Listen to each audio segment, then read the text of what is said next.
morning.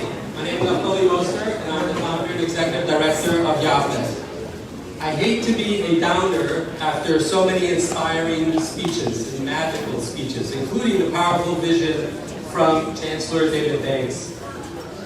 New York City is home to one of the largest and most severe cases of educational neglect in any developed society.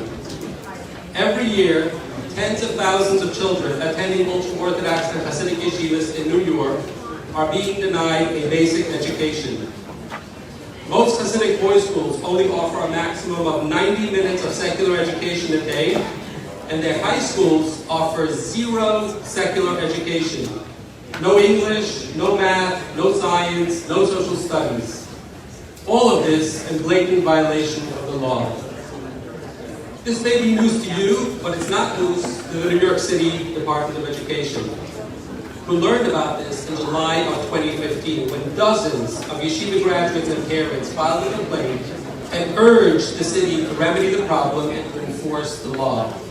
And here we are, more than 7 years later, and New York City has failed these kids so badly by failing to take action. A child who entered first grade after our complaint was filed is now entering 8th grade, and all this time he did not receive a basic secular education. Kids who entered middle school after our complaint was filed have now finished schooling and are forced to enter the world with virtually no education. This is not a small problem affecting a few dozen children. It's estimated that approximately 40,000 children in New York City alone are being denied an education in yeshivas like these. And I was one of them. If you thought 7 years was too long, we have a mayor who's pledged to allow the status quo to continue. In fact, you referred to yeshiva graduates like myself who were denied education as disgruntled and insisted the problem does not exist. The mayor went on to promise Hasidic yeshiva leaders that he will not enforce education standards in these yeshivas, violating his duty under mayoral control to ensure that all schools, including non-public schools, comply with minimum standards. So in just a few weeks, when the new school year begins, about 40,000 children in this city will return to schools where they will once again be deprived of a basic education. They will not be taught any science, any social studies. They will be taught almost no English and no math. And these yeshivas are heavily subsidized and supported by taxpayer dollars. Millions and millions of tax dollars go to the very schools that refuse to teach English, math, and science. Enough is enough.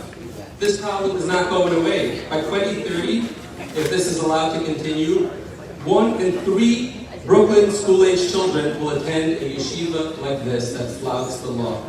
We need you all to help us hold the mayor and Chancellor Banks accountable. You will now hear from Beatrice, a fierce advocate and parent whose children attend Hasidic yeshivas. Thank you.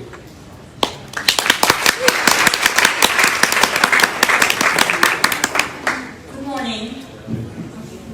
Good morning. I am Beatrice, and I'm here to amplify everything that my friend and fellow advocate Naftuli has said. And I'm actually, in truth, here more than to just amplify, but demand action. We need urgent action to be taken now. As you just heard, YAFET has been involved in this for over a decade. I am a mother of 10, and my first 2, similar to Chancellor Banks, are 11 months apart. They have all attended Hasidic yeshivas. And I got involved with YAFET shortly after my divorce, several years ago, when I began to speak up about this issue. I could no longer keep silent and could no longer just see that my child, my youngest, would once again, similar to my older children, not receive education at all. So I tried to speak up about this issue. I tried to pressure the yeshiva to do the right thing. Until today, I'm dealing with the repercussions of that decision. I've been ostracized from the community and harassed for speaking up. In 2019, I filed a complaint with the state, stating that my child was not receiving an education. I'm grateful to say that this past July, a judge finally ruled that the city must do its job after 3 years and come to a final determination as to the status of my son's school. Though I am very happy about this outcome, I am very, very sad that it took 3 years for somebody to tell the city that it has to do its job. Now, this is just one little drop in what needs to happen.